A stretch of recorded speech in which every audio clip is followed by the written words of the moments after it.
my question back to you is, well, listening again to what you're saying, I think I do agree.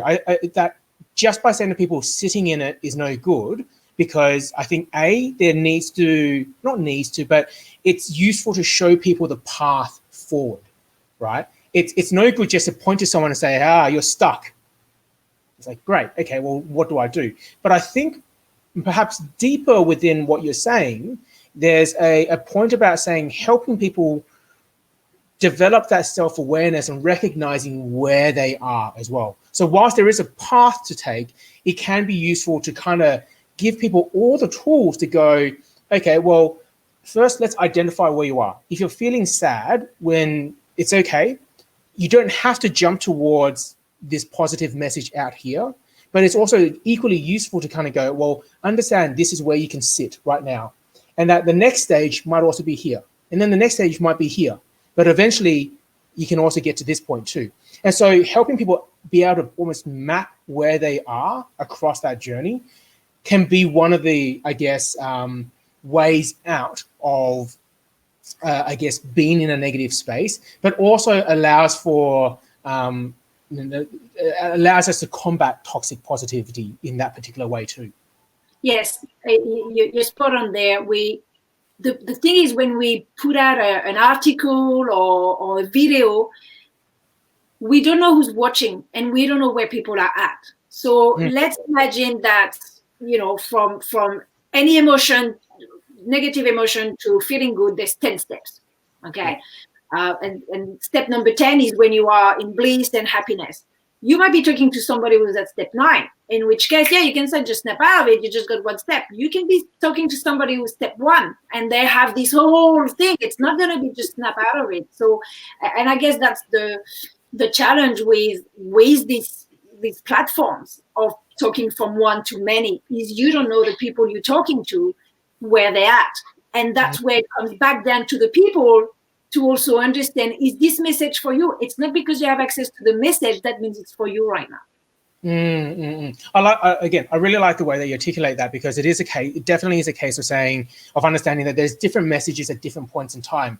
And I think one of the things that I've started to do personally is when I do put out messages that I think have a particular message to it, I try to be aware of at which stage of people I'm talking to in some ways. Being able to not just go, here's everything, just do this and you'll be right, but kind of going, okay, well, this is the type of people who I'm talking to, but if you're also feeling here, that's also okay. I just want to say that that's okay too, and you can sit here, right?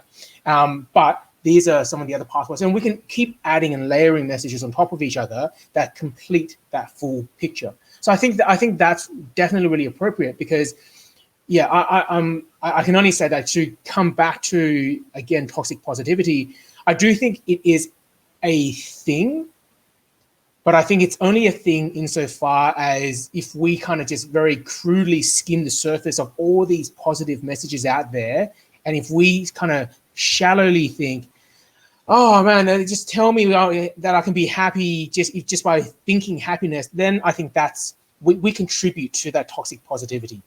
Yeah. And, I love what you say for people putting advice out there to define the audience.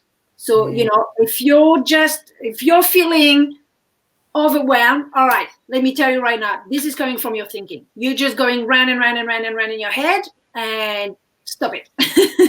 But, now this message is for people who are feeling sadness or grief or depression, and depression is something else, again, because you've got a medical side of depression, and then you've got an emotional side of depression. So, I can't deal with medical because I'm not a psychologist or a psychiatrist. I don't, this is not my realm at all.